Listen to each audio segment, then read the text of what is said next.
ताडोबा मार्गावरील मोरघट नाल्याला पूर आल्यामुळे चंद्रपूरवरून ताडोबाला जाणारा मार्ग आता बंद झालेला आहे आणि त्यामुळे या मार्गावरून शाळेला ये-जा करणारे विद्यार्थी अडकलेले आहेत। रात्री झालेल्या मुसळधार पावसामुळे हा नाला दुथडी भरून वाहू लागलाय आणि त्याचमुळे पहाटेपासूनच हा मार्ग पूर्णतः बंद झालेला आहे। या ठिकाणी मुसळधार पाऊस बरसतोय। गेल्या 2 दिवसांपासून ताडोबा मार्गावरील मोरघट नाल्याला या ठिकाणी पूर आलाय आणि त्याचमुळे चंद्रपूरवरून ताडोबाला जाणारा हा मार्ग सध्या बंद झालाय। मात्र त्यामुळे या मार्गावरून शाळेला ये-जा करणारे विद्यार्थी या ठिकाणी अडकलेले आहेत।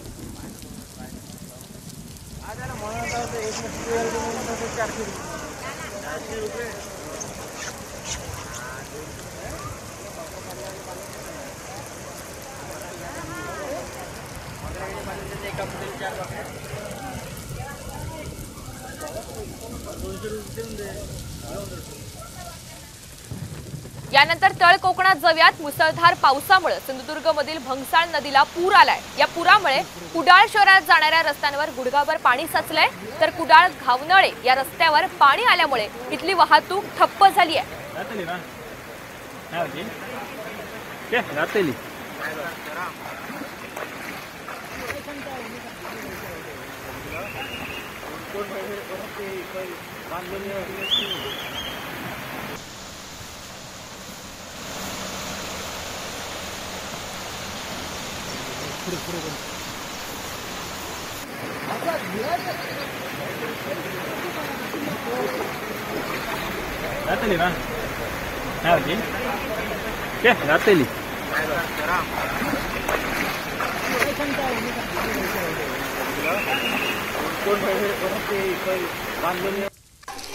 विदर्भातील आढावा घेण्यासाठी नागपुरात जाऊयात। नागपूर जिल्ह्याच्या उमरेड तालुक्यातील नांद या नदीला पूर आलेला आहे। या पुराच्या पाण्याचा फटका वर्धा आणि नागपूर जिल्ह्याच्या सीमेवरील गावांना बसलाय।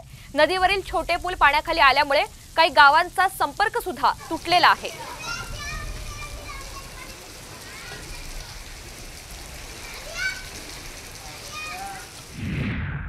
एक धक्कादायक बातमी आहे। जेसीबीच्या बकेटमध्ये बसून रस्ता पार करण्याची नामुष्की एका गर्भवतीवर ओढावली आहे। गडचिरोलीच्या भामरागडमधून हा धक्कादायक प्रकार समोर आलाय।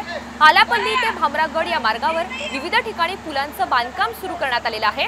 दरम्यान वाहतुकीसाठी पर्यायी रस्ता उपलब्ध करून देण्यात आलेला होता, मात्र पर्यायी रस्ताच पुराच्या पाण्यात वाहून गेलाय आणि त्याचमुळे गर्भवतीला जेसीबीमध्ये बसून रस्ता ओलांडण्याची वेळ कुटुंबियांवर आली आहे आणि त्याचमुळे सर्वसामान्यांचे हाल पाहून आता तरी प्रशासनाला जाग येणार का, असा सवाल जनतेतून उपस्थित होताना दिसून येतोय।